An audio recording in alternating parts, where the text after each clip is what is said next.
Hello, my name is Bill Coughlin, and welcome to First Person Civil War Podcast, which retells the stories of the soldiers and officers on the ground in the battles of the Civil War. Episode 18 is entitled Private John Milton Hubbard and the 7th Tennessee Cavalry at the Battle of Brice's Crossroads, and relies on the souvenir edition of his book, Notes of a Private, which he published in 1911. John Milton Hubbard was born in Anson County, North Carolina, but by 1858 he was a teacher and lived in the town of Bolivar in Hardeman County, Tennessee. He taught in the town until May 1861, when a company of cavalry, which called themselves the Hardeman Avengers, began forming in Bolivar, and John Hubbard decided to join them. 101 men left for Jackson, Mississippi, to be mustered into the Confederate Army, but was initially not assigned to a cavalry regiment. Now a private, and the only rank he held throughout the war, John Hubbard departed with the Avengers for service in Missouri and Kentucky in 1861. By 1862, Private Hubbard's company participated in Armstrong's raid and reflagged as Company E, 7th Tennessee Cavalry, which participated in the Holly Springs raid. By early 1864, the 7th Tennessee Cavalry was assigned to the 4th Brigade of Major General Nathan Bedford Forrest's Cavalry Corps. On 1 June 1864, a Union force from Memphis, Tennessee, commanded by Brigadier General Samuel D. Sturgis, departed for northern Mississippi to disrupt any planned raid that Forrest had upon the rail lines in Tennessee that supplied Major General Sherman's operations in Georgia. As part of this advance, Brigadier General Sturgis wanted to destroy the Mobile and Ohio Railroad in the northeastern corner of Mississippi. Private Hubbard and the 7th Tennessee Cavalry now rode in Colonel Edmund Rucker's brigade, and initially met Brigadier General Sturgis's men at the town of Ripley, Mississippi. Colonel Rucker and his men attempted to attack the Union right flank, but the fight did not amount to much, and the brigade then rode east to Booneville, Mississippi, to link up with Major General Forrest. On 9 June, Major General Forrest, though not possessing all of his cavalry, planned an attack on Brigadier General Prentice's men at a place called Brice's Crossroads. At about 4 a.m. on the morning of 10 June 1864, Private Hubbard and the 7th Tennessee Cavalry, along with other elements of Forrest's Cavalry Corps, departed from several locations along the Mobile and Ohio Railroad. His regiment had approximately 18 miles to ride, while others further north had 25 miles. A brigade of Union cavalry was the first to arrive at Brice's Crossroads, a location where the Pontotoc, Ripley Guntown, and Baldwin roads met, and occupied a position east along the Baldwin Road. By the time Private Hubbard and the 7th Tennessee Cavalry arrived in the late morning, fighting between this Union brigade and a Confederate brigade was already underway. The Federal cavalry advance, moving rapidly, passing the point, meaning Brice's Crossroads, and even went some distance beyond in the direction of Guntown. When the Confederate advance came up, the enemy was ready to block their way on the road from Baldwin, and had the advantage of position. Johnson's Alabamians in advance fell upon them furiously, while Rucker's brigade was coming to the rescue. This is bit of a strong word to use, but they formed south of the road and supported them. Major General Forrest's plan for the battle included holding the crossroads at the beginning of the fight, but that plan had to change, given the presence of Union cavalry. The Confederates had a rare opportunity of engaging a numerically superior force of approximately 2 to 1 while it was not concentrated. By late morning, Confederate and Union cavalry continued to engage each other, which included Private Hubbard and the 7th Tennessee Cavalry.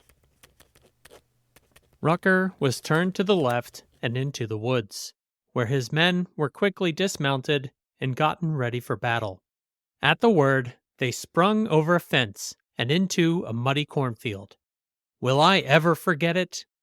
The enemy posted in a dense wood and behind a heavy fence poured a galling fire into our ranks. It looked like death to go to the fence, but many of the men reached it.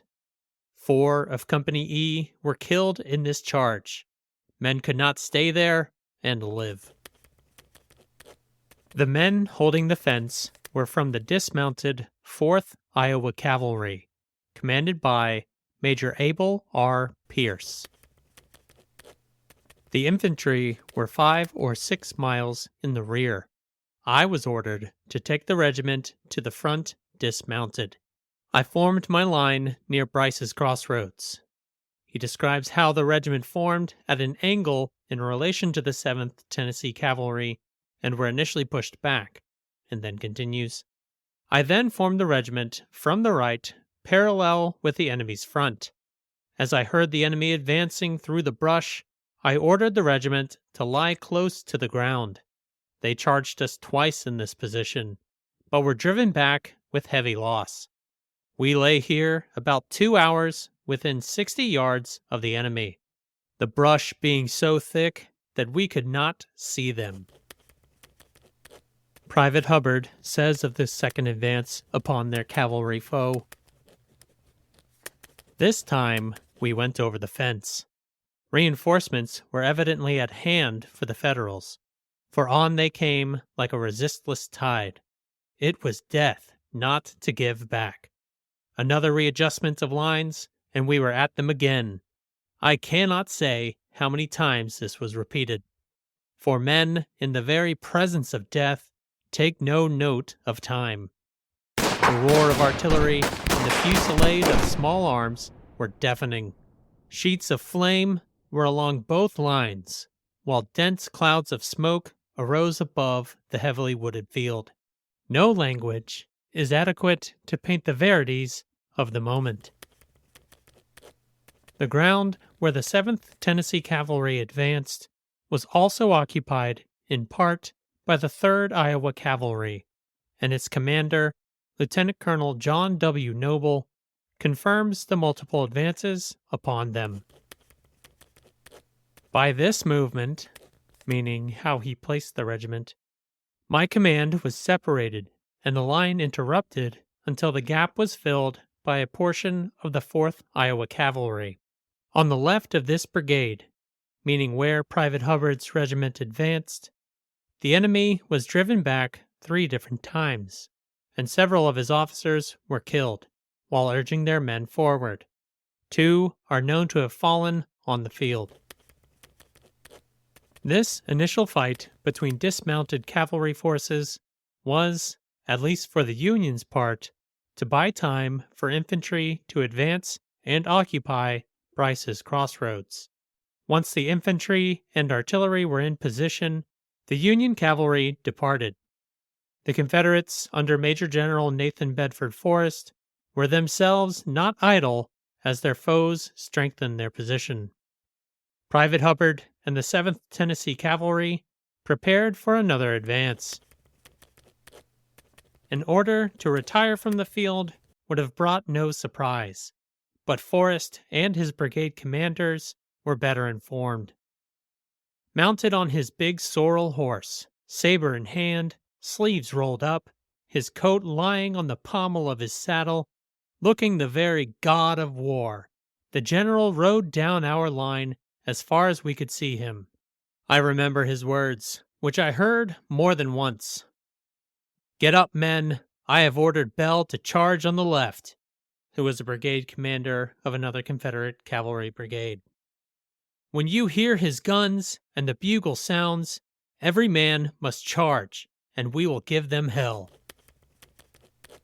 The infantry that now occupied Brice's Crossroads, and directly opposite the 7th Tennessee Cavalry, was the 81st Illinois, commanded by Colonel Franklin Campbell, and they arrived on the field exhausted. I advanced about 10 a.m. when I came within hearing of our advanced cavalry and artillery skirmishing with the enemy. The day had become intensely hot. About 10 a.m., orders came from the front to rush the men forward, as an advantageous position had been gained, which it was important to hold. I marched the men as rapidly as possible. Very soon, orders came to double-quick the men, as moments were everything. It was under these circumstances, orders upon orders, that I hurried and urged the men forward a distance of 4 miles under a hot sun to the field of battle. I was forced to put the regiment in line in an open space of ground without a leaf of shade, when numbers of them fell down exhausted from overexertion under the terrible heat. Though the cavalry had departed, the Union force that occupied Brice's Crossroads still outnumbered the Confederates. Major General Forrest, undaunted, continued to press his attack. Private Hubbard and the 7th Tennessee Cavalry joined in the dismounted assault. We heard Bell's guns and the bugle. Advancing over the dead bodies of Federals and Confederates, and regaining the ground lost in the last repulse, Rucker's brigade, in one grand last charge, moved to the assault of the enemy's position. Small bushes cut off near the ground and falling in our front meant that the Federals had been reinforced by veteran infantry and were firing low. So close were we now to their line, and the fighting so nearly hand-to-hand, that our Navy Sixes were used to deadly effect.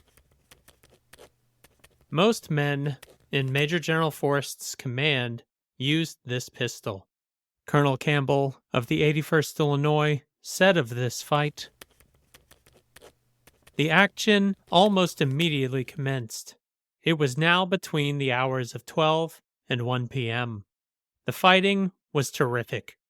The men under my command repulsed charge after charge of the enemy, and maintained their position with but little change until the enemy were driven back from our front."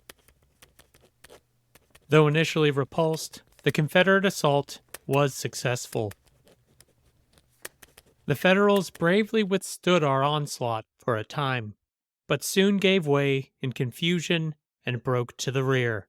Rucker's men, greatly encouraged, moved rapidly to the front, and, with no regard for formation, came out into the open at the Brice residence. The men of the various commands, concentrating upon this point, became intermingled as they charged up to where all could see the grand scamper of the Federals running down towards Tishomingo Creek. Brigadier General Sturgis's men retreated up the road toward Ripley, Mississippi, and the 7th Tennessee Cavalry, personally led by Major General Forrest, pursued them early the next morning. It was only after a brief fight around the town of Ripley did the Confederates disengage. For Private Hubbard, the Battle of Brice's Crossroads became one of the most vivid memories of the war. 44 years have come and gone since the scenes of which I write passed before the vision, but they were so indelibly impressed upon the tablet of the memory that it is easy to recall them. The slightest incident often recalls the fiercest battle scene, and for the moment, I live in the past. Private Hubbard remained in Company E, 7th Tennessee Cavalry, and participated in several more raids across the South. At Gainesville, Alabama, on 11 May 1865, he was paroled. Not only did John Milton Hubbard include the text of it in his book, he placed it immediately after the book's dedication. Private J. M. Hubbard of Company E, 7th Tennessee Cavalry, CSA, residing in Hardeman County, Tennessee, having been, with the approval of the proper authorities, paroled, is permitted to return to his home, not to be disturbed by the United States authorities so long as he observes his parole and the laws in force where he may reside. By order of E.R.S. Canby, Major General, United States Army. Signed, E.S. Dennis, Brigadier General Commanding for U.S. I certify on honor that within named soldier is the rightful owner of one horse.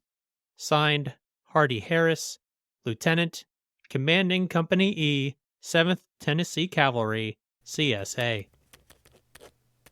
John Milton Hubbard returned to Bolivar, Tennessee, with his horse, Old Snip, in 1865, where he continued teaching for a total of 44 years, pre-war time included, and raised a family. In 1911, John Milton Hubbard, following the success of his first edition, published the souvenir edition of his book, Notes of a Private, which was the source for this episode. Thank you for listening to the 18th episode. The link to Private Hubbard's book is now available on the podcast website, firstpersoncivilwarpodcast.com. On the top right of each web page are links to the podcast's Facebook, Instagram, X, and LinkedIn accounts. Please give them a follow. On those platforms this week, you will find pictures of John Milton Hubbard in 1909 and an unidentified Confederate soldier holding two weapons, one of which being a Colt Navy Revolver, the same type of pistol used by Confederate cavalrymen at the Battle of Brice's Crossroads. If you do not have any of these accounts, you can still see the pictures of the veterans already discussed on the homepage of the podcast website. If you've enjoyed the content of First Person Civil War Podcast, please consider supporting it.